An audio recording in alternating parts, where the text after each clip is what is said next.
going on, everyone? Welcome to episode number 2 of iMPACT intact.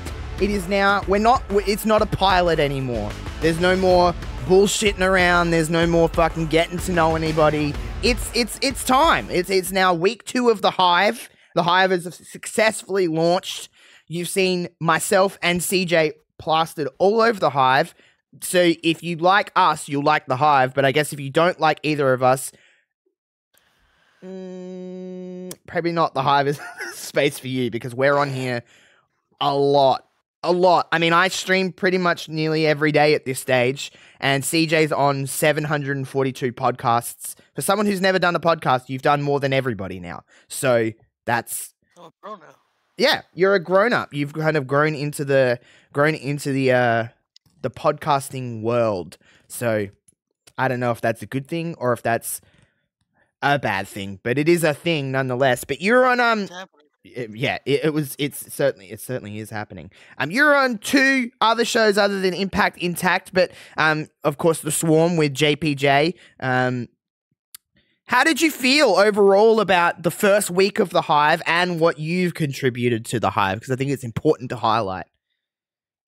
As you said, this was actually my first ever podcast technically. Because we recorded that before the Swarm. I would say my first 3 shows have gone pretty well, especially for someone that's never done it before. I hope everybody else feels the same. If you love ranting, the Swarm is definitely the show for you. If you like more of a rant and venting session, I guess you would say, with me and JPJ. That's pretty much what we do over there for wrestling and just regular sports. And then we have this show, which is Josh, who's a massive iMPACT fan, and me that has never watched TNA in my life when it was first happening. So I think it gives a good perspective from both sides. But Yeah. I love the first week of the Hive, the Substack with Bryn and Peggy as well. Yeah, the Substack is all happening. Peggy will be kind of making her debut over the next couple of weeks. You've seen the schedule at this point. It's now Monday. We kind of kick off the week here on the Hive. But I think overall, like, it's a fun project, and I think we've got a lot more to come. We've got a lot more things to share as the kind of thing grows and whatever it evolves into. But we here on iMPACT intact are always talking about TNA, of course. Last week we talked about the January 4th, 2010 edition, the first ever night that was the Monday Night War reborn, I guess you could say. We'll talk more about that era of TNA. I'm sure we'll kind of dive in, because there is that episode, and then they actually do go head-to-head with Raw for at least a few months, so I'm sure we'll cover some, all, none, something around that episode, those episodes of TNA, because for better or for worse, they're a historic, infamous bunch of episodes, I guess you could say, because, you know, it's TNA and it's a thing, so whatever that may be. But today, we're not talking about an episode of TNA iMPACT. We are talking about a pay-per-view. Now, Slammiversary. I think TNA kind of went back and forth whether Slammiversary or Bound for Glory was their biggest show of the year, their quote-unquote WrestleMania of TNA. I always have a very special place in my heart for Slammiversary. There's just something about Slammiversary that just sounds very TNA, and I don't know how that makes any sense, but it's just very TNA the way it sounds and reads, and I just think there's something so total nonstop action about that. So Slammiversary to me has always been their like biggest show, even though technically I think what they kind of, at least, I mean, TNA is still going to this day. Bound for Glory is their like golden goose. It is their one. So what memories do you have of just the name Slammiversary? Does that scream TNA to you? Slammiversary is what I was gonna say is their WrestleMania to me anyway. As someone that didn't watch it much when it first happened, but had got into it probably a couple of years before their AEW like integration with Omega had all those titles. That's pretty much where I started watching TNA pretty regularly. So I feel like Slammiversary in those years was a bit bigger. That's where they would debut all the recent WWE releases and stuff like that. Yeah, Slammiversary always took place in June, or that kind of time. So yeah, to me it always feels like their biggest show, but I mean, I guess technically it wasn't, but whatever it may be. But today we're talking about Slammiversary 11, 11 years of TNA at this stage in 2013. So, I mean, I think the narrative around TNA was like, when is it going to fail? And it was just kind of that thing it could never be killed. And I don't mean that in a negative way. It just, again, there was ups and downs to TNA, but it never went away. And I think there is something admirable about that, even in its dark days. Like it had eras and it had all these times, and it just never went away. It was always the narrative around TNA, like, when is it going to die? Like 11 years is a long time for a company that, let's be honest, is probably spending a lot more money than it's generating. I think anything in the entertainment world, to a certain degree, is like that, especially when, for something, 11 years is a long time, but it's also not very long in a sense of like an entertainment property. And it's not like they had small names in TNA. Now, I'm not saying these people are making millions and millions of dollars in TNA, but I'm sure people like Sting and Jeff Hardy are not making chump change. They're making enough to have a living and to probably live pretty comfortably. So TNA are probably spending a lot of money. So kudos to them. 11 years, again, at this stage, is a pretty big accomplishment. For someone who didn't watch TNA, CJ, was that the kind of narrative that you always experienced with TNA, of like, oh, they're still operating? Yeah, I would check in because you would hear, as a wrestling fan, maybe not a TNA fan, you would hear like of the big, like when Jeff Hardy debuts and all these things happen, and it was just like, oh, this guy debuted in TNA, this guy left here, like they're still around this long later. Yeah, it's pretty much exactly what you just explained. Yeah, it's just, I think it's just good for you, TNA. Whether you're a fan or whether you weren't, whether you were watching or whether you were not, I think it's always, listen, it's the narrative even that gets spoken to today. Wrestling is better when there's multiple, quote-unquote, big promotions kind of having, places for people to make a living, but also it makes content better. It makes their programs better because there's someone else to compare yourself to. Whether you do it directly or indirectly is another thing, but like, it is a thing that you're like, you're doing, and I think it's a cool thing. But this is Slammiversary 11. It took place on June 2nd, 2013 in Boston, Massachusetts, with an attendance of 3,800 people. I will say, before we get into the actual show, it looked great on camera. I think we said this last week. Even with the impact zone, TNA had a really good way of making things look way bigger, because when I say 3,800 people, I was like, whoa, I could have sworn there was a lot more in that building than 3,800 people. So whoever was doing that in TNA, or whoever was in the production side of things, they made things look way more packed than it was. And I'm not saying 3,800 people is nobody. It isn't nobody. But it did look, they pack it in. It looks really tight on the camera shot. I think it probably has to do with their stage design too, because they had that ramp that kind of connected. It's very WCW, connected to the ring, and it was tight. It wasn't like a big long walkway. I like that kind of intimacy in a wrestling show. I like when the stage is quite close to the ring. I also have always been a fan of the ramp on the connected to the ring. I think it looks cool. AEW have done it sometimes. Am I wrong to say that NXT's done it before, or am I making that up? No, they definitely did it, at least for the takeovers before. Yeah, they've done it before too. So, I think it just looks neat, and at that stage, it's not like WWE was doing it, so look different. I think it sometimes is okay just to do things that are different to be different. Not always, but I think in some capacities where it makes sense, do it. Make yourself look like the alternative. TNA's biggest downfall was that they were trying to be WWE. And when you don't have the money and the production and, the 15,000 fans in the arena and like all of that, you're going to look like second rate. And I think that was TNA's biggest problem throughout its whole thing, is that how do we be like Raw? How do we be like WrestleMania? Like, instead of doing that, like, just focus on what you're doing. And I think we'd have a very different conversation about TNA in 2025 than, not that TNA's bad. I mean, they work with WWE now, which is crazy because in 2013 that was not happening. That was not a thing that was happening. WWE would not mention TNA. TNA would mention WWE, but WWE would not work with TNA. They would not do anything with TNA. So, how did you feel about the overall look and vibe of the environment? Like you said, I think they do a good job. If before you talked about the attendance, I would have said at least 5, 6, 7,000. It seemed like on but like we said about the January 2010 episode, they do a good job. Something like AEW lacked at the beginning. Everything was dark and grungy. It looked like there was 700 people. Even it was the opposite. It looked like there was 800 people and there was 4 or 5,000. Yeah. They're doing better with that now, but TNA did exactly that. Great job with that. Yeah, it just I like the vibe of it. I liked it all. I liked it. I just think it looked cool. Yeah, but I did. let's kick off this show. CJ, you're kind of the run us down of the cards. How did this show open? How did the show kick off here? We had Chris Sabin knocking off Kenny King and Suicide to become the new X Division champion. Yeah, this was an Ultimate X match for the TNA X Division Championship.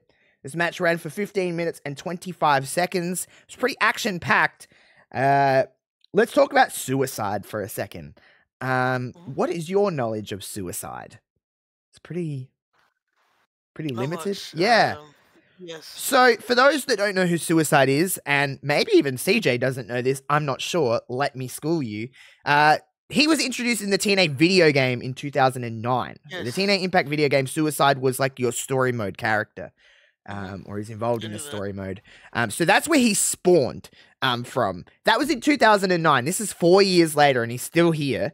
There was many different people in the Suicide suit over time. At this stage, I could be very wrong, but just the way that he wrestled, I believe it was TJ Perkins. I could be very wrong, but that's who it seemed to me was in the suit.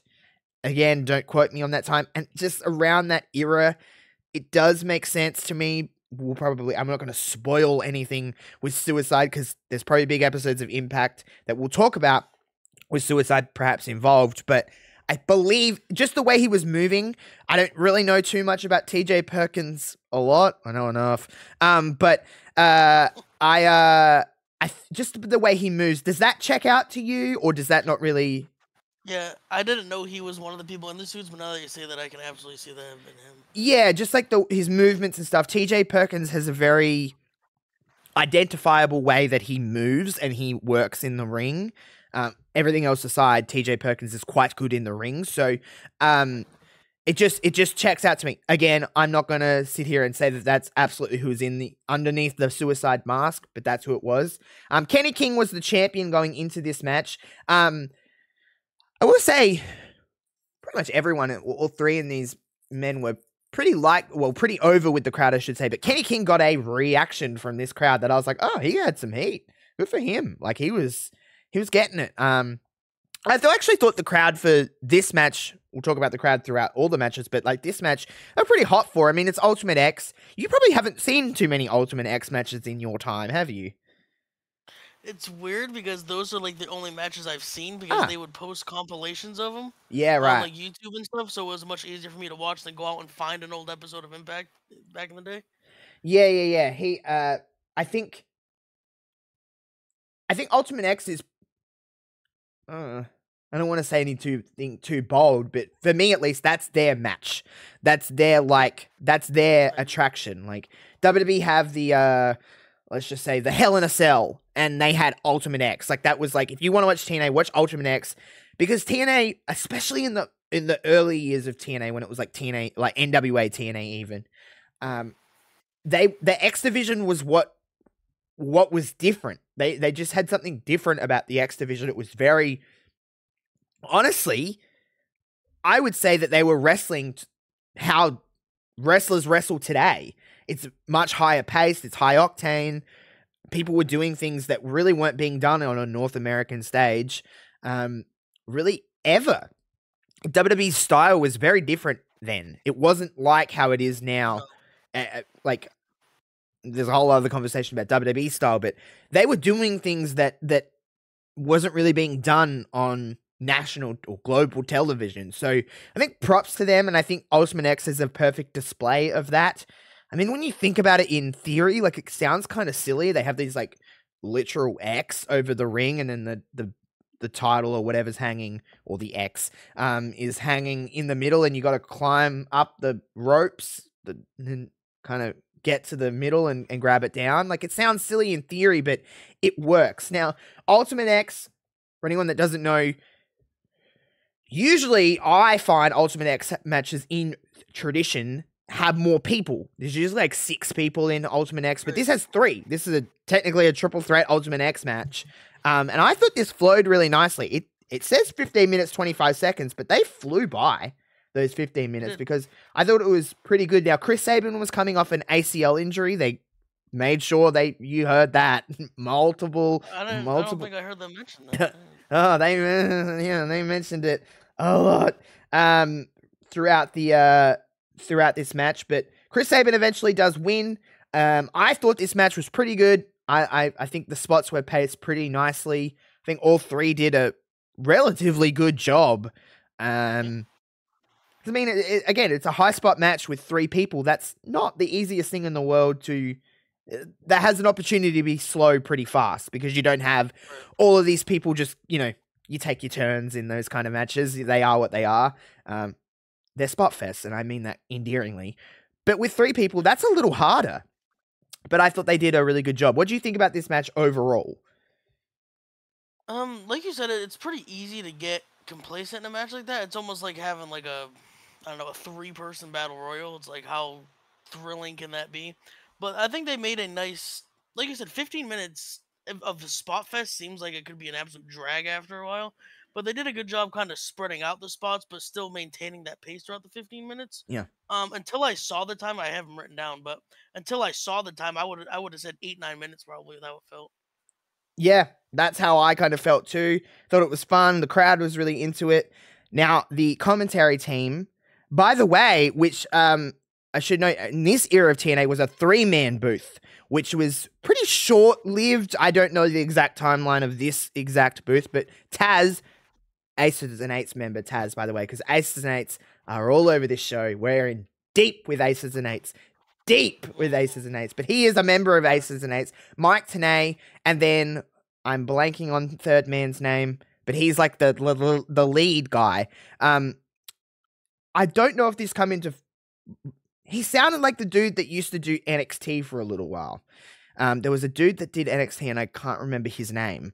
But why can't I remember any of these 2 names? But they have a very similar way of speaking. And they have a very similar voice, to be completely honest. So I don't know if that was a factor into him not staying in TNA because it sounded too much like WWE, but that doesn't seem like something TNA would care about, obviously. So, but I actually thought this commentary team was quite nice because Mike Tenay, God bless, who I like a lot, when he is not leading, he actually does a little bit better. Because in WCW, he wasn't ever the lead announcer, from my understanding. He was like the second. He was like the other play-by-play, or like a color. Wade Barrett. Yeah, he was like just different. So I think he did better when he wasn't leading. So I actually like this commentary team. But yes, they did tell you that it was in Boston a lot. They told you that Chris Sabin's knee was hurt a lot. So it is what it is. Now, coming up next, as we move on from that match, we were talking beforehand, and CJ has no recollection of this happening. But I do, because it went for a long time.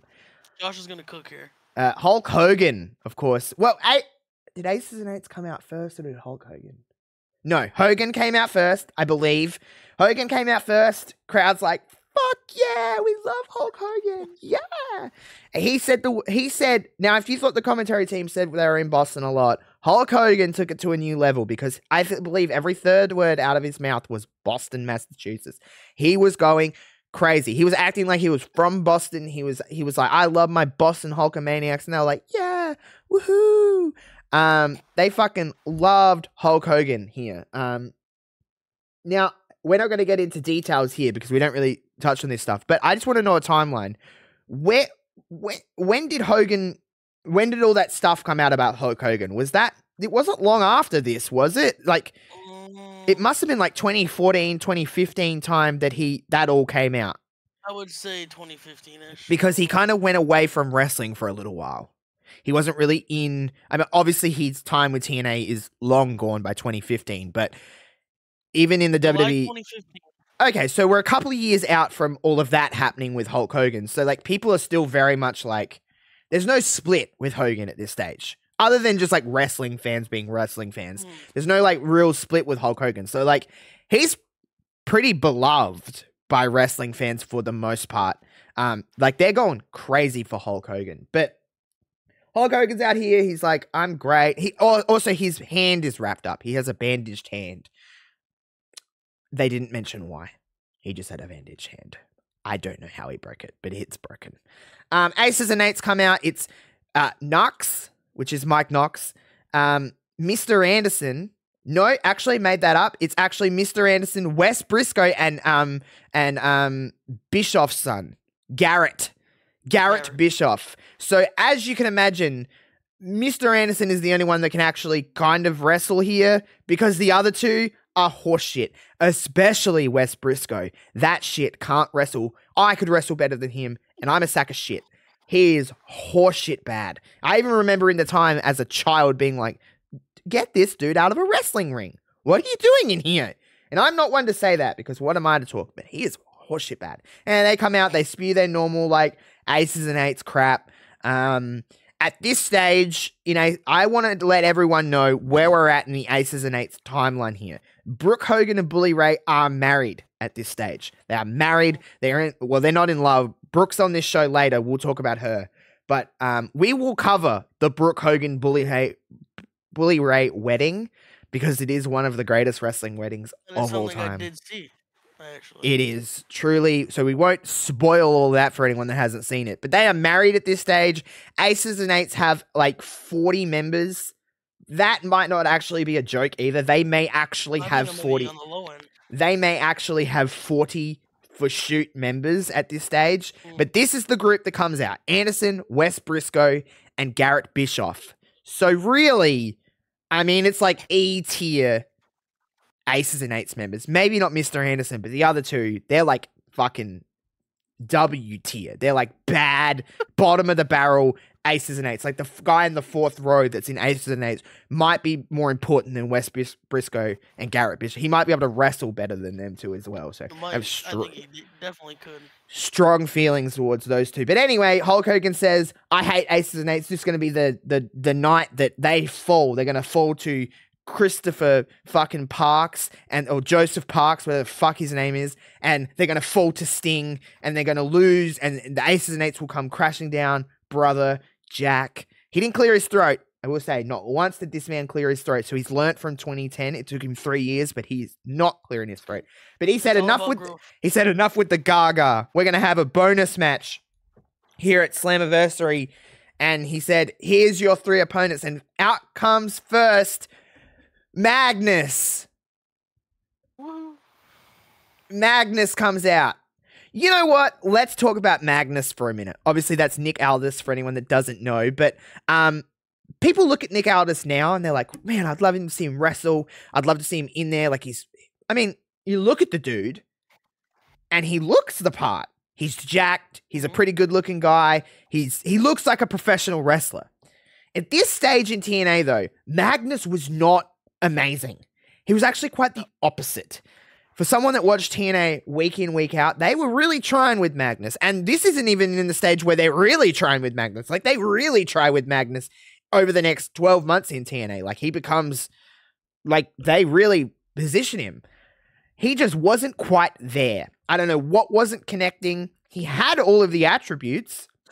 He just wasn't connecting with the crowd. And I don't know why. But out comes Magnus. And then Hulk Hogan says, and there's going to be 2 more of his tag team partners because we're enough with the Gaga here in Boston for my Boston Hulkamaniacs. And then out comes Samoa Joe. So Samoa Joe comes out and CJ. Samoa Joe and TNA go hand in hand. You think TNA, you probably think, at least in the first 5 names, is Samoa frickin' Joe. Yes. He is on the outskirts of TNA at this stage. They are pushing him further and further away from the gold-plated fucking diamond. That doesn't make any sense, but you know what I mean. They are just, he's just, if you're watching TNA, let's say you don't watch TNA CJ and you just turn, you're like, I'm going to buy this pay-per-view. Samoa Joe is just kind of like, I mean this in the nicest way possible, but he is furniture. He is just, he's not even like the main surprise. He is just the second tier. They've just, and you can kind of see it in his, I don't know, maybe it's just because I'm looking into it because we rose-colored glasses, but like, the writing's on the wall here. He is not here for much longer. He just is like so just checked out because they just, I don't want to say the word buried. They didn't bury him, but they almost did it worse because he's not even on TV enough to be buried. They just kind of pushed him to the side. He's just so buried. You're on TV every week. Yeah, like he's just like nothing, and it sucks because Joe is TNA. Joe was one of the pillars of TNA. They like to talk about the TNA originals a lot, and he was that. It was him and AJ Styles to me. They're like the two guys, like, and he just became so second rate, so second tier in this Hogan Bischoff era of TNA. And listen, we're not gonna say that Hulk Hogan and Eric Bischoff are politicking in any way, because why would we say that? Why would there be evidence? They've never been associated No, with it. they're like very giving and like they push new talent. But it seems like maybe they weren't. Joe wasn't maybe their favorites, so therefore he just kind of became an afterthought. I don't know how you would get that. He just introduced Samoa Joe as a surprise competitor, so clearly they're very good friends. Clearly. And with the Gaga, though, because there is a third person. Jeff Hardy's here. And I will say, I don't care what era you're watching of wrestling, Jeff Hardy will always get a fucking pop. All the fucking time. Correct. It doesn't matter if you're in Boston. It doesn't matter if you're in fucking anywhere in Utah. You could be in New Zealand. You could be in Japan. Jeff Hardy is getting a pop. And what is it about Jeff Hardy that's so captivating? Because really, we have given this guy 7 million chances at just getting better in himself. And no matter what he does on or off screen, it's kind of just like, we're like, you got it, buddy. Keep going. What is it about Jeff? What's so captivating about Jeff Hardy? Well, I think when it comes to the out of the ring things, it's not like anything horrifying, like, you know, a Hulk Hogan issue or sure. DUIs are not good, obviously, but you understand what I meant. Yeah. And then in the ring, he's kind of the first. Is he like the first like mainstream company guy, I guess, to like do ladder spots and the tables and stuff like that? I mean, the first one I can remember as a kid, anyway. Maybe it's just this. I wouldn't even say this age bracket though, because like even kids still see Jeff Hardy and they're like, hell yeah. It's so weird because he's an old man in 2025. Like he's an old wrestler. But he's still grabbing the hearts of those kids, and it is. I really do think it's that really crazy. Yeah, it is, because I truly think that if he was sensible and kept his life straight, he could have been one of the biggest things in wrestling ever. I truly believe that, because he was just so different and so unique, but he was also like an everyday guy, if that makes any sense. Like he kind of... He almost has like that, like, and they're not the same, but I mean the same, this word gets thrown out too much, the aura word, but he has the same aura as like a punk. Like, he just seems like an everyday guy that just got super popular and doesn't give a shit about the business, and I don't care what the boss says, I'm gonna do this, I'm gonna do crazy shit in the ring, and just has that vibe about him, I guess. Yeah, and like, there's way better wrestlers than Jeff Hardy. Oh my god. There's way better talkers, way better wrestlers, yeah, way better people. Because Jeff, if Jeff's downfall was anything, it was his promos. He was never great at promos. Matt was always the better speaker out of the two. They always, if they were together, they always kind of, and not like Matt's incredible, but he was certainly better than Jeff. But we didn't care. No one cared about that. Jeff was just like, it doesn't matter where he was, it doesn't matter what he was doing. It was just always captivating, and just a great baby face in wrestling. Like, he tried the heel stuff, and we'll cover Jeff Hardy's heel stuff, I'm sure. But He was just a great babyface in wrestling, and that's not easy to do in wrestling because wrestling fans are the biggest pieces of crap in the world. We turn on you in a heartbeat when you're shoved down our throats. But I think Jeff Hardy could literally walk into WWE tomorrow, win the WWE World Heavyweight Championship, hold it for 3 years, and everyone will be like, we love you.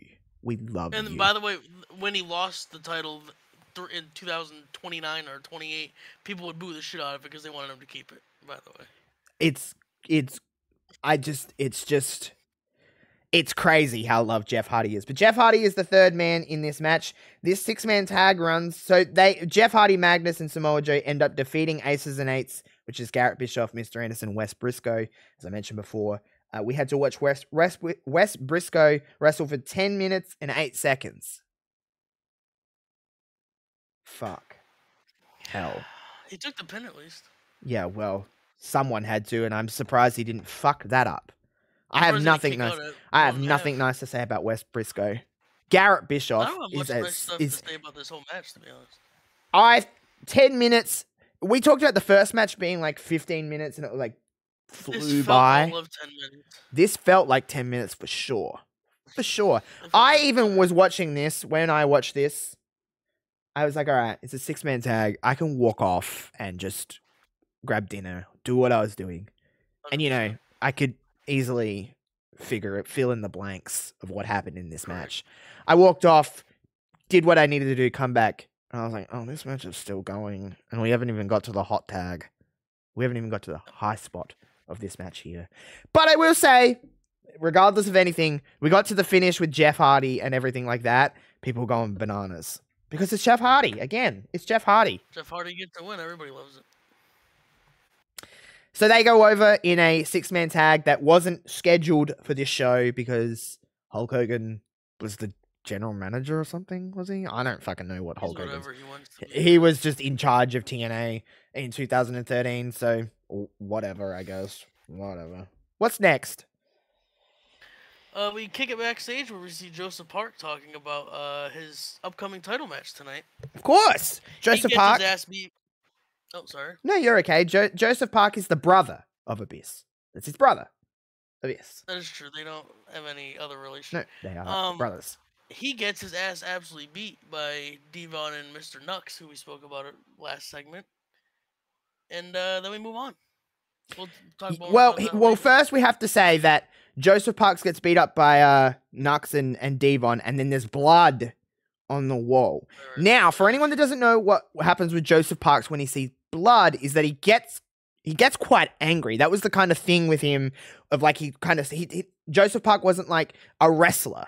He was like, but if he seen blood, he saw red, and he was like, I'm gonna fucking kill you, and you're gonna fucking die. So that was his kind of shtick. I know that some people, this Joseph Park stuff wasn't for everybody. I remember even looking back on this, even now, I still like it. I thought this was a cool gimmick. I was like, okay, I get it. I get the shtick they're going for, and I thought it was cool. So I know that's not for everybody. It's almost like a Funhouse Bray Wyatt situation. Like he had alter egos. Like Abyss is his fiend type of thing. Yeah, and like everyone knows that was the same, but it wasn't like Bray was walking around going like, I'm the Fiend. Like he was like, I'm Bray, and then he would switch into the Fiend. It's like, yeah, like, so I thought it was cool. I know it's not for everybody, but I thought it was pretty cool. So suck on those eggs, I guess you could say. We move on though. Probably the least, until we get to another match that lasted 10 seconds. This is by far, I have one sentence written about this next match here. Jay Bradley knocks off Sam Shaw, who is Dexter Lumis, of course, in the Gut Check final Bountiful Glory Series qualifier match. Yeah, so I'll explain because you probably don't know what Gut Check is. Gut Check was, they ran for a little bit of time. Basically, it was like young guys coming in, kind of like I don't want to say tough enough. That's not the right way of saying. NXT Breakout Tournament, kind of? Yes, but so they didn't always have tournaments. That wasn't always a thing, but they did have like these gut check things where it was 2 unknown people, and then there was like a panel of judges that would make up their mind of like, this is the person that gains a TNA contract, or sometimes it was like a match next week, or just different things like that. It's almost like the LFG thing. It kind of sounds like. Yes, but But way not a more, show, but just like way more condensed too. It was like 1 week there and then whatever. a one episode. But this match ran for 4 minutes and 57 seconds.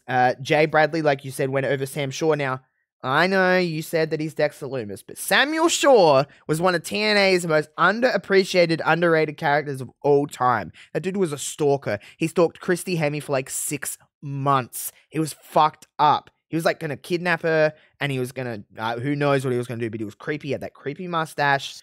He wore gloves.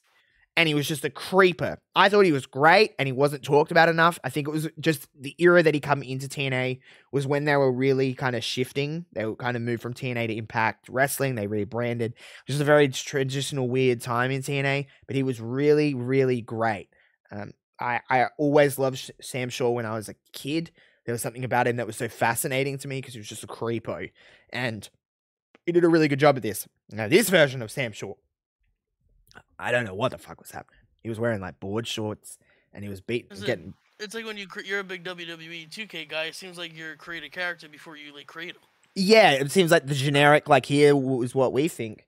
It's just it wasn't great. And Jay Bradley, I don't remember anything about him, so obviously he doesn't do too much. But he's a big guy. This match was. I don't think this match. I wouldn't say this match was bad, but it was unmemorable. I would say the crowd was genuinely quieter than our conversation that we're having. Yeah, they didn't care. Boston didn't give a shit about this. Fun fact about this show: JPJ, fellow Hive member, was here for this show. He was in the audience. For I was in Massachusetts at the time as well. But why weren't you fucking there? You call yourself a wrestling fan? Loser. I'm a fraud. Really. What a fraud, coward. Speaking of cowards, Joseph Park. He's going to go for the TNA Television Championship. It's Devon with Nux, both members of the Aces and Eights, of course. This is for the TNA Television Championship. Devon cuts a promo. Of course, they just beat up Joseph Parks. And we're like, you're a piece of shit, basically. Get out here. And he makes the referee count to 10. And he retains the TNA Television Championship at that stage, I guess. Technically a count out win. And then he gets back on the microphone and he's talking more. I don't remember anything he said. I'm not going to lie to you. I'm not going to sit here and lie to you. But he made sure you knew who was coming out because he kept saying, Abyss isn't here to save you. Abyss wouldn't do this. Abyss wouldn't do... Okay, I do remember him saying, your brother Abyss. Your brother Abyss. Your brother Abyss. Over and over and over again. He's not here to save you. Your brother Abyss. If he was here, me and Nux would have kicked his ass just like we kicked yours. And then... Guess who comes out? Abyss comes out. Abyss comes out to a big pop. They love Abyss. They do. It was always... I think we talked about this last time on our last episode, but Abyss was always kind of like, why isn't he in WWE? Like, he seems like he should be in WWE. Is it because it was too similar to Kane, they thought? Well, I always see those comparisons, but... I don't, but I wonder if they thought that. I always see them from other people. I don't see them. I just think... Are you just because he's big and he has long black hair? Is that what... Big and has a mask with black hair on it. I think Abyss was a better wrestler than Kane. I think he's probably a better person. More than likely. But Abyss comes out and fucking tears house. Beats the shit out of Devon. He beats the absolute piss out of him. But technically, Devon goes over for the TNA Television Championship in 32 seconds. And then Abyss comes out and defeats Devon for the TNA Television Championship in around about 4 minutes. Mm-hmm. There's nothing really to add to this match other than he just beat the shit out of these two. Black Hole Slam, Bob's your uncle, you're done. That's pretty much it. I don't really have too much more to say. Yeah, I got corner splash, choke slam, 3 count, new champion. That's what I got. A lot of notes on that one. 100%. Great. Let's move on here. New Hall of Famer is announced, Josh. Oh, yes. Well, first and foremost, Dixie Carter comes out to the greatest wrestling theme song of all time. My God, that country song that she comes out to, I still remember it to this day. I bop it. What a tune. Thank you, Dixie Carter, for that epic country song. But she comes out and she makes... Now, I want to say something about this promo. I have an issue to pick with Miss Dixie Carter. Okay, Dixie Carter, you said, I want the entire TNA roster to come onto the stage to welcome the next Hall of Famer. And I'm not even kidding you. 15 people come out on that stage. That is apparently the entire roster consists of Velvet Sky and Chris Sabin and Kurt Angle and some other people. Now, why did she say the entire roster and then not even a quarter of the roster come out? More people actually fought on this card than came out on the stage. I don't understand. Why didn't she just say some people come? Just whoever's free, who's not doing anything. Whoever's showered and dressed. Yeah, like just come on out. Like Hulk Hogan wasn't even there. And he's their boss, technically, in kayfabe terms.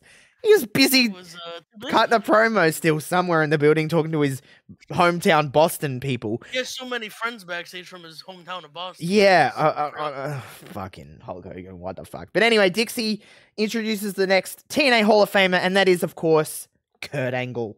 Kurt Angle, yeah, he's a TNA Hall of Famer. He spent more time in TNA than he did WWE. He's a TNA guy at that stage. They do a nice little video package. Kurt's kind of crying, but kind of looks like he's getting, yeah. It looks like they were like, she was like in his ear, like, cry, you gotta cry. And he was like, you know when you're trying to, and he was like, oh, I'm crying, but there's no tears. It was like, good for you, Kurt. He got a nice little speech. He says he loves Dixie Carter, basically. Kumbaya. Dixie Carter's theme song like Josh. He at one point he started singing it just like me, which is pretty strange, but I thought it was good. So shout out to Josh watching this in 2025. This one's for you. And it went. I loved it. Wow, sometimes we're gonna get taken off the air if you keep singing it that beautiful. Voices deep inside me screaming. Telling me what to do. What a song. Head up high. We actually will have. This is a spoiler. We will have an episode where Josh just sings his favorite TNA theme song. It's just that. On loop for an hour. For 30 minutes.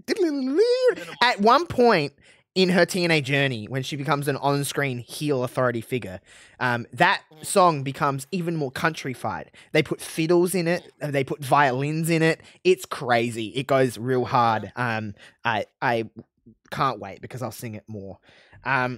But Kurt Angle's going in the TNA Hall of Fame. Good for you, Kurt. We move on here. It is a 4-way elimination match for the TNA World Tag Team Championships. It is the champions, Chavo Guerrero and Hernandez, taking on Bad Influence, Christopher Daniels and Kazarian, taking on Austin Aries and Boston Rude. I just called him Boston Rude. See, it's getting me through. They said Boston so much. Bobby Roode and Gunner and James. Yeah, and Gunner and James Storm. This match went for 16 minutes and 43 seconds. Huh.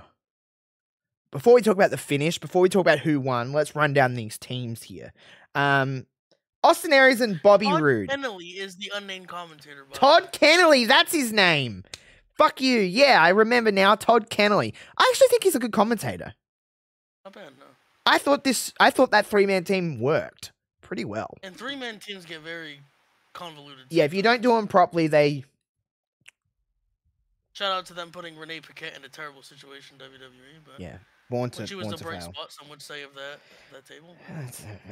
So Austin Aries and Bobby Roode. By the way, there was like backstage promos before this, but there's nothing of note. There was just like Boston Rude, by the way. I don't Boston know Rude, who Bobby sorry. Roode is, but Boston Rude. All right. I want to talk to you about Austin Aries now. I just want to say, why? Why do you have to be the way you are? Because you're so good at the wrestling. It's so annoying. I kept looking at him and everything he was doing, I was like, why? Why do you have to be a piece of shit? Because you are so good. He's so good, dude. And at that time, I was an Austin Aries person. Greatest man that ever lived. He was a gimmick. He was just so... I think there was probably an argument that he was in top 10 best wrestlers in the world. And but even watching this, were you just like, holy shit, this dude can go? Why? Why? Why do you have to do what you did? Why do you have to be like you are? Because we'd be talking about him so much differently in this day and age if he wasn't.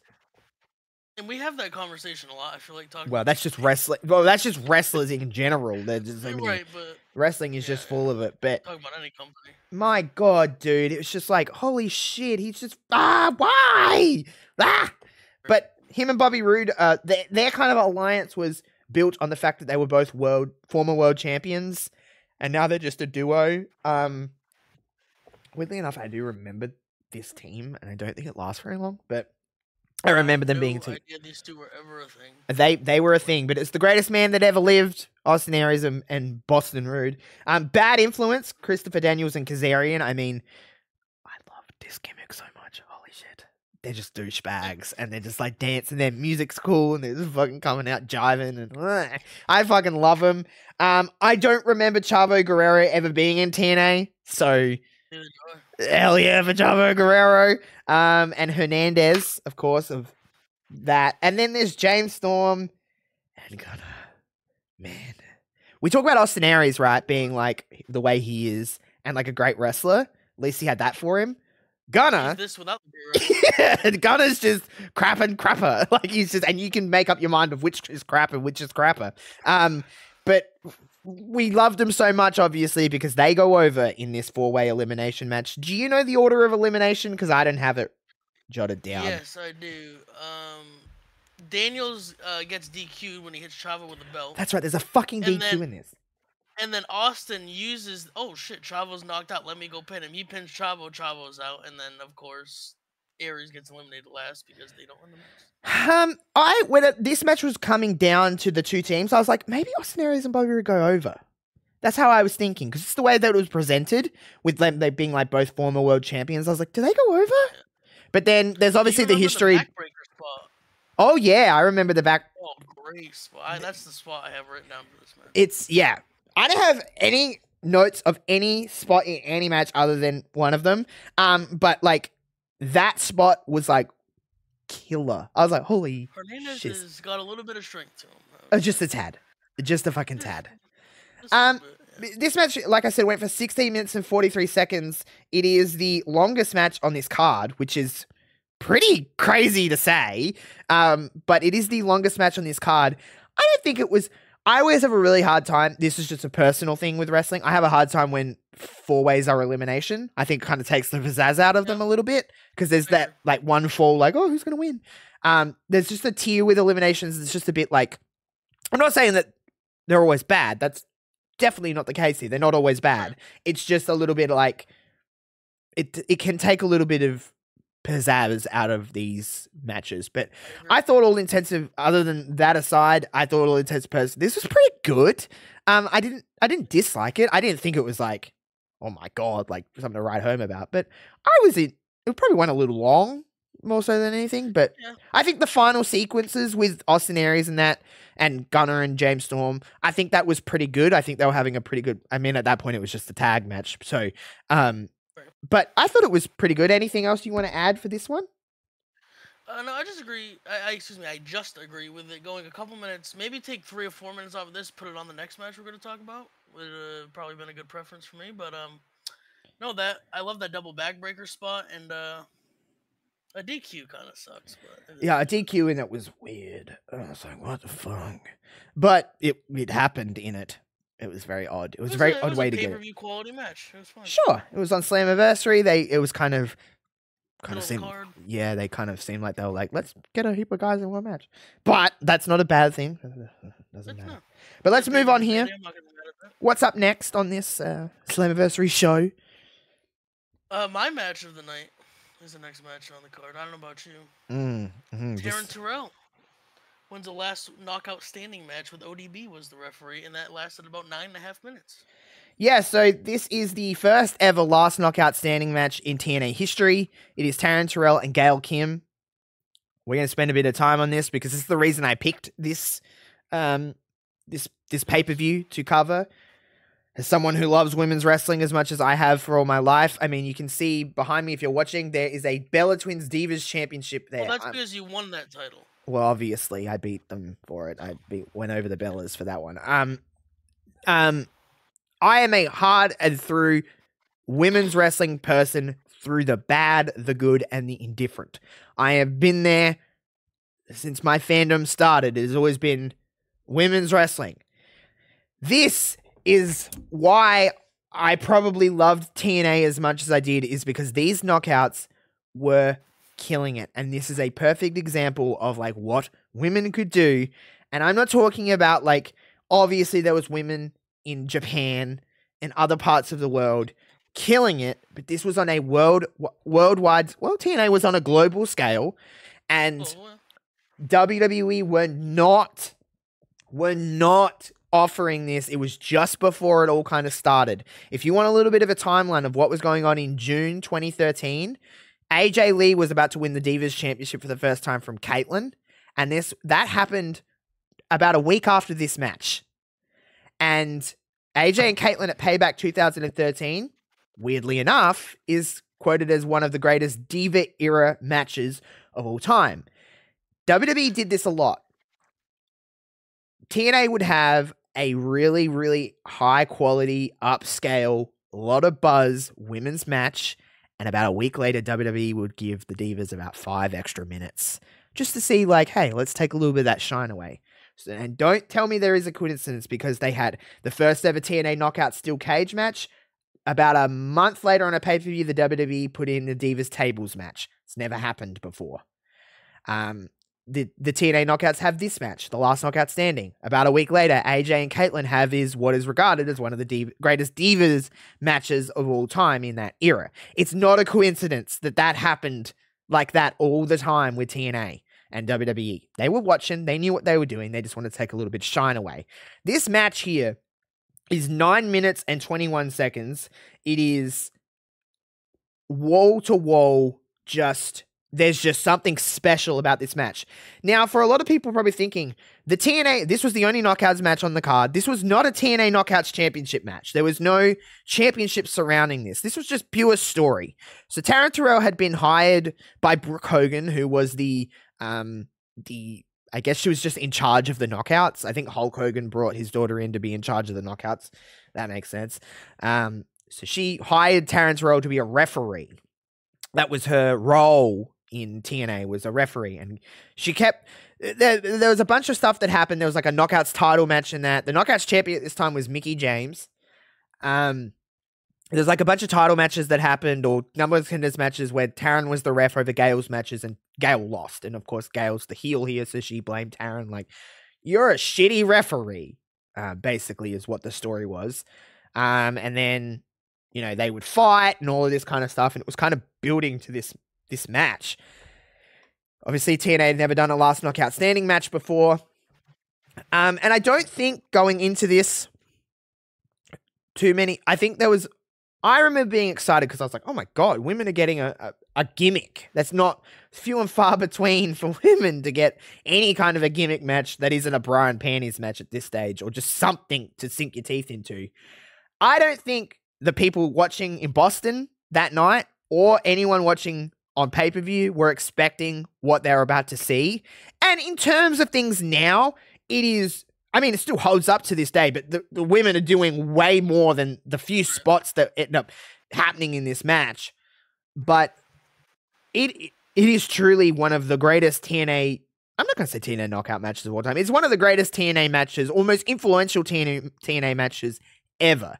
And listen, I'll stop ranting in a second about how great I find this match, but I think a lot of props need to be said to both women, but Gail Kim needs to get her flowers, because I could imagine, as someone who's inexperienced at that stage as Taryn Terrell, Gail Kim would have been like, listen to me, and we're going to have a fucking banger. Gail Kim is still regarded, as far as I know anyway, I didn't watch TNA, as one of the most influential wrestlers ever in women's wrestling. But yeah, this, like you said, now you see AEW's having like steel cage matches where the girls are bleeding everywhere, girls are going through tables, stuff like that. But this stuff still holds up, because it had a little bit of that with a couple of chair spots, but it was mainly just like two girls beat the shit out of each other.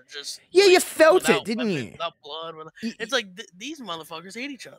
Yeah, like you felt it. They kind of... I like the way the spots really kind of built. It was like a Christian. It's how wrestling should be. You start smaller and you just get bigger and bigger and bigger and bigger and bigger. The first spot was like the figure four around the post. They both did it. Yeah, that was kind of a thing they were doing. If you watch the hype video before this, obviously they were kind of showing that Gail was doing this to Taryn, and they end up doing that. And then even the crowd was. This is how unconditioned people were to women's wrestling at this stage, just how much they weren't even given, even in TNA where they were given a lot more opportunity, they still weren't given like the opportunities we see now. Right. Gail grabbed the chair and they were like, oh, holy shit. Like they're fucking getting a chair out. And like the next spot was like the Terrell crossbody onto the chair. The crowd popped really nicely for that.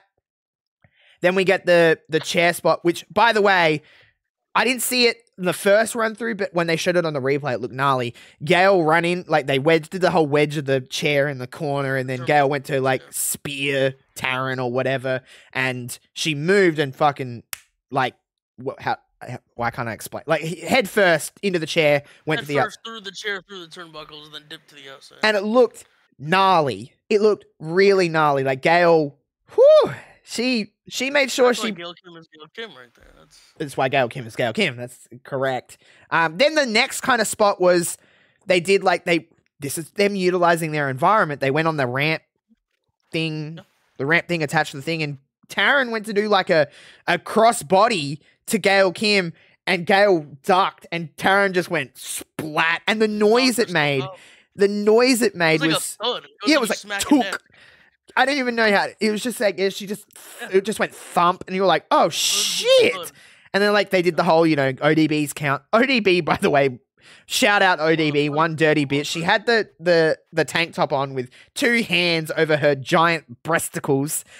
Good for her. One dirty bitch. I always liked ODB. She was always drinking, and she had a flask all the time, and I was like, fuck yeah, ODB. She was a girl that you're like, well, she's never going to be in WWE because at that stage they weren't hiring women that looked like her. And I'm not saying anything about ODB. I'm just saying like there was just she wasn't like cookie cutter model looking girl. She had a spot though. No, she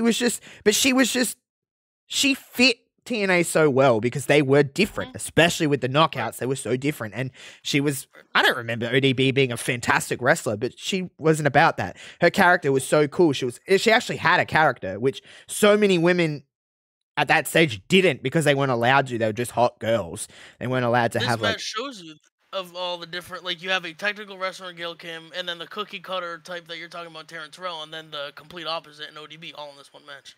Yeah, and I think that really worked with Gail and Taryn here because Taryn was like come from WWE as Tiffany, and she was like, you can't wrestle, like you're not a wrestler, you're a model. And then she kind of come here and was like, oh wait a minute, she can actually kind of go. And obviously it takes two to tango, and I think Gail was a big reason. I could have a good match with Gail Kim, probably. Yeah, everyone could have a good match with Gail Kim. I think even still to this day, to be honest, if Gail wanted to wrestle, she probably could.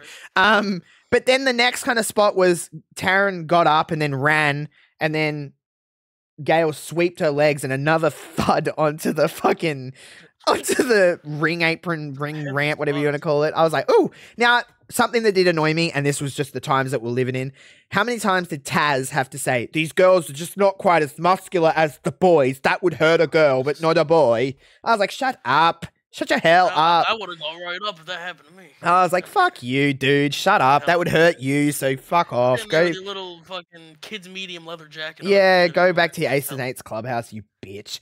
But whatever. So she thuds off. She kind of, gets back up, and then this is diabolical. Gail Kim goes to do a pole driver on Terrell, and I was like, holy shit. And then Taryn reverses it and does a cutter off the ramp to the floor, and this crowd goes fucking ape shit. They go nuts. Now, I wanted to double check with JPJ because I was like, is it like, was it really that crazy in the arena, or was it just like sometimes it doesn't, it's just different. And he was like, this was the only match where I genuinely think everyone stood up for, and there's still 4 main eventers to come. So he's like, this was crazy. Now, commentary actually sold it really well because Mike Tenay just says, "What the hell?" He's like, "What the hell?" He's like a bulldog. And then obviously they're both down. Taryn gets up. ODB counts the 10. And Taryn goes over. Gail Kim RIP in this match. Looking back on this, I'm like, this match was, again, I don't think time actually necessarily matters in wrestling. You can make 30 seconds really work if you want it to. Mm-hmm. But I remember this match being longer than it was. It was under 10 minutes and they had it was a last man standing match can get really quite methodical really fast. It's just very like stop, start, stop, start. Wait, 8.5 counts. Yeah, they get it. I actually think the time benefited them because they had to kind of quote unquote rush through their spots. Get their shit in. And they made sure that it was breathable, it was palatable, it didn't seem unbelievable. And it all built to that ending. I have nothing.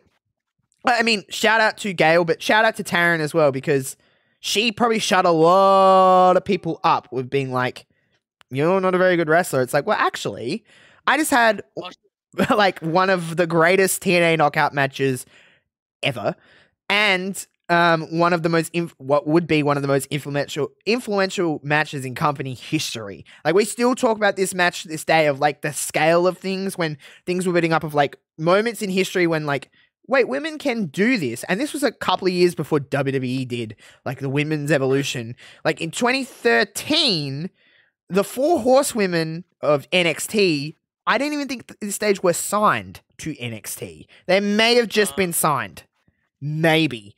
But they weren't on television yet at this stage, I don't believe. It wasn't till a little bit later. But this was like, it's just crazy to me how much like Paige was coming into NXT. She was like the girl in NXT. It was like Paige and Emma.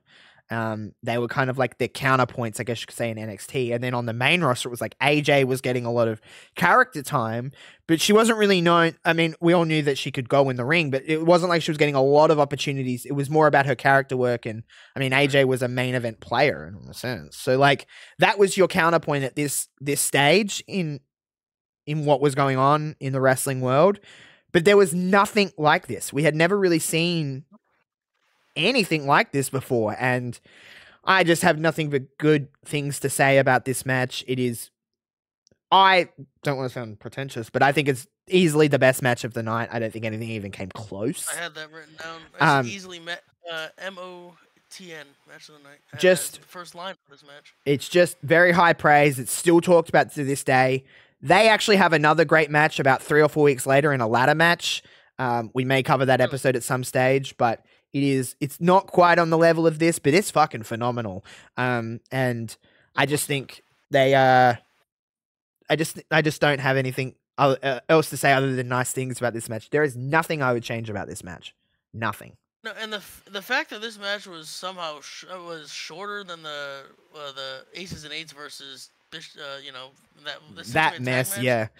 That was all of 10 minutes. This seemed like it was about 3.5 minutes with how much stuff they packed, like how quick it went and all that. It was the complete opposite of that match. Crazy.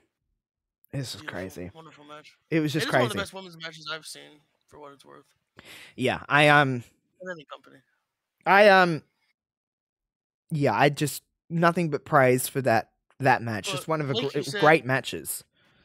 I watched this for the first time in June 2025, and I think it's one of the better women's matches I've ever seen. So I can imagine how insane it seemed, 13 years ago, 12 years ago. Yeah, we're pretty much on the anniversary of this show. We're only this show took place, exactly 12 years ago, over the last week. So, it just stands the test of time. I think it would just be one of those matches that just always kind of goes into the conversation of like, I always have a weird term with saying women's match. I know why people say it and stuff like that, but I just think it's a great match, regardless of gender. And I think they did a really good job. And yeah, it's just shout out to both of these ladies because, I mean, Gail Kim to me is on like when you talk about like the Mount Rushmore of TNA wrestlers, I think she is on that. she's just a pillar for that company and just a perfect example of like what women could do. Like, could you imagine if Gail Kim started in 2013 and was wrestling now? Like, what the fuck? She'd be talked about in a very different regard because she would hang with, I'm pretty certain she'd be able to hang with any woman in wrestling. Definitely. She's just very, very good. And you know, it's crazy. Even now, she probably would not be bad against us. nah, I think she'd be just fine. Right. They have plenty of other matches. Like I said, their ladder match. They have other matches. Terrell evolves into a heel at one stage in TNA with the Dollhouse. It's just. I think I remember that. Yeah, it was like Mia Yim and Marty Bell. Maybe, yeah. Mm-hmm. Yeah, I remember the Dollhouse. They come out to Whole by Doll Parts. You know that song? I am Doll Parts. Oh. More Josh singing in this episode. Yeah. Everybody's getting this for free, which is kind of crazy. I know. Well, I'll put it behind a paywall. But anyway, let's move on. Let's move on here because crazy enough, Taryn, Terrell, and Gail Kim is followed up by the semi-main event, which is Kurt Angle and AJ Styles. Now, we talked about Kurt Angle and AJ Styles because on the last episode because they main evented the last show. I did not do that. I picked this pay-per-view because of that match we just talked about. Didn't realize that AJ and Kurt were also wrestling on this one. And again, there's not really much to say. This match went for 15 minutes and 45 seconds. I mean, it was Kurt Angle and AJ Styles. So even on their worst match, it's still better than most matches. So they had a pretty good match. I didn't think this was not their best match they've ever had. Oh, God, no. But neither was the last one. What I had noted on my notes was that do you know when you're watching wrestling and you're just kind of like watching wrestling, you're like, yeah, cool, whatever. But then there's those moments where you like watch it. I just had so many thoughts and feelings because I was watching it this time about AJ Styles. And we're on the back skirt of AJ about to leave. AJ's gearing up to go to New Japan, which is crazy at that time because AJ was TNA. He was the guy. Samoa Joe, it was about to be a new era, really. Yeah. Joe's leaving, Styles leaving. But I will say this was a very interesting time because you had the Aces and Eights and AJ was they were offering AJ to be in the Aces and Eights. You didn't know whether he was going to join. You didn't know whether he was going to be against them. He didn't like other people. He was just kind of like the lone wolf. He was the kind of lonely soldier. And there was like teasing of him being in Aces and Eights. He ended up beating up Aces and Eights. He beat up Kerner. He just beat up everybody. His music hit. That Evil Ways song came on that everyone still talks about to this day. And I was captivated. I was like, whoa. I hate this word too because kids use it, but the aura that he possessed in that. And just like when that beat hit, I was like, how did you fuck this up? How did you let this go? Because he does, I mean, I don't want to spoil too much because we'll talk about some of these shows throughout our journey here, but I mean, he becomes the TNA World Champion. He becomes like, he's gearing up and he's like, that is the person to take down the Aces and Eights. And he's so crazy that in less than 6 months after this show, he is done. He's out of there. They couldn't come to a new contract because there were, lots of talk about that he's talked about, that Dixie's talked about, that TNA people are talking about. They were offering him dirt money to stay. And he was like, I'm more than that. I'm more than that to this company. Like, offer me the world. I would say he's more than that specifically to Impact. Even more so than other companies. Yeah, like he is, to me, he always will be. When I think TNA, he is the first name I think about. Even now that he's been in WWE. I mean, he's been in WWE nearly as long as he's in TNA at this stage. And I still look at him now and I'm like, that's the TNA guy.